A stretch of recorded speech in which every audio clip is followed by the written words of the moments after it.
Electro Optic Systems has completed a multi-year transformation, strengthening leadership, commercializing high-energy laser and space control IP, and expanding into growth markets while also enhancing its counter-drone portfolio.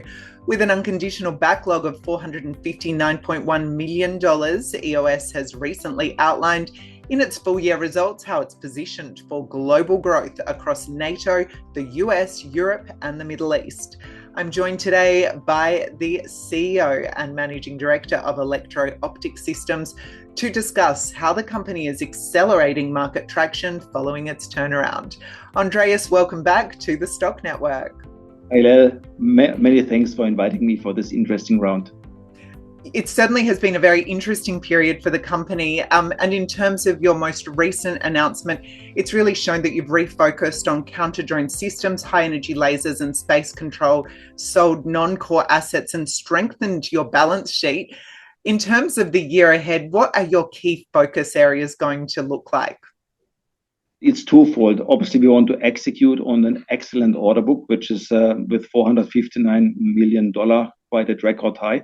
So we have the great potential to turn more than 40 or 50% of this order book into revenue this year, plus all the orders which we expect to come in this year, plus the revenue which we can expect coming in from our recent acquisition, Mars, once the deal is formally completed. That's the first element, delivering and creating revenue and obviously achieving a positive net earnings situation. The other big pillar of activity, we to continuously work on the order intake, and we expect that this year will beat the last year in terms of order intake. We have great opportunities ahead of us, and we hopefully will end up this year with a much higher order book as we have had end of last year, which was already quite a success. And Andreas, in terms of that growing backlog and global demand, you reported an unconditional order book of $459 million at the end of last year. What's really driving this demand, and do you expect these drivers to persist into the year ahead? Yes, it will continue. It's built on two big pillars now. One is obviously the demand globally on anti-drone systems, which comes with cannon-based air defense to a large extent. So we have got many inquiries and many opportunities ahead of us, short and midterm, now getting also into larger quantities. We have been selected by key customers like the US Army, the British Army, the French, the German, and many others.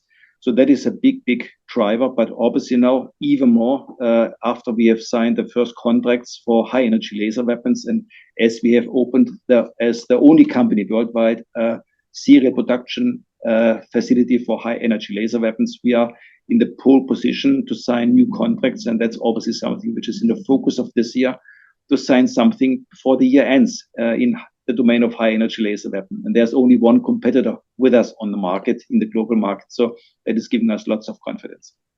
Excellent. And also, speaking of potential, last year you announced a contract in North America. Can you tell us more about the opportunity there? That was a very strategic landmark contract, even if the size of this contract was small, but it is the door opener to the large US Army market. So you need to understand that the US Army selects their supplier always for the next decades to come, for the next generation of platform families. So we have been successful to be selected for the next generation of Abrams main battle tank for the US Army. That is a landmark contract because the procurement plan of the US Army is to procure more than 2,500 of those vehicles in the future. Plus, we have a great outlook of retrofitting to a large extent the existing Abrams fleet. So just this opportunity with the US Army alone has a market potential on order intake potential of up to $3 billion for EOS. And the same kind of procurement process is going to happen over the next 12-14 months for the other platforms like the Bradley tank or the Stryker infantry fighting vehicle. And also there we are now in the pole position and we can expect further push there. We lost the US market in 2008 against a Norwegian competitor because we were commercially naive at that point in time. Now we are back after 15 years of hard fight, and our Norwegian competitor made over this time frame more than $10 billion of revenue in the US market. Now we have a great chance to get back and to get to a large extent this kind of amount of money into EOS books over the next 10, 15 years. So it's a great success. We expect the next follow-on order for the next or for the second pre-serial contract in the course of this year, and then from 2027 onwards, then the large volume contracts, creating a very substantial revenue stream for the company. So just this contract by itself, it's a game changer for our RWS business for EOS. It certainly does sound like a game changer. And while we're talking about commercialization, with high energy laser weapons, in August last year, you announced you'd successfully commercialized your IP in high energy laser weapon systems by way of a world first export contract for a 100 kilowatt system to the Netherlands. How important was this milestone for the company? It is very important also in two respects. First of all, it's the first contract where an army or client is formally introducing a laser weapon into operations. It has left now the field of test and R&D. That is the first thing. The second thing is we are now in the pole position because we have served the first client with the first system, and we have ongoing discussions with about 10 other clients to also sell to them high energy laser weapons. And a very good testimony is that the Dutch client is more than satisfied with the progress of the first contract. We have had the client at our opening event of our Singaporean facility 2 weeks ago, and he was giving lots of credits to EOS, saying that we are running ahead of schedule. We are negotiating now with the client to accelerate the delivery up to end of 2027. So it's more than half a year faster than what the contract would formally require from us.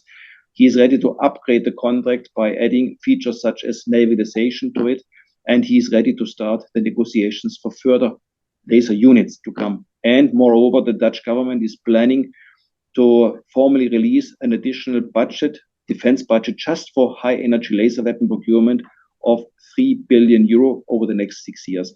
And we have a great chance to become their strategic partner in the laser weapon domain. That is also for us a game changer. You can imagine that we get to quite some good extent access to this kind of budget.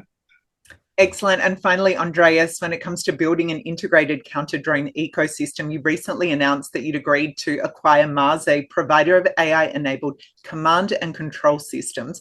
How does this acquisition enhance the company's counter-drone offering in a global defense market? Yeah. So far, EOS was delivering effectors or sensors, but we have not been in a position to deliver turnkey solutions, integrated counter-EOS solutions for any kind of client.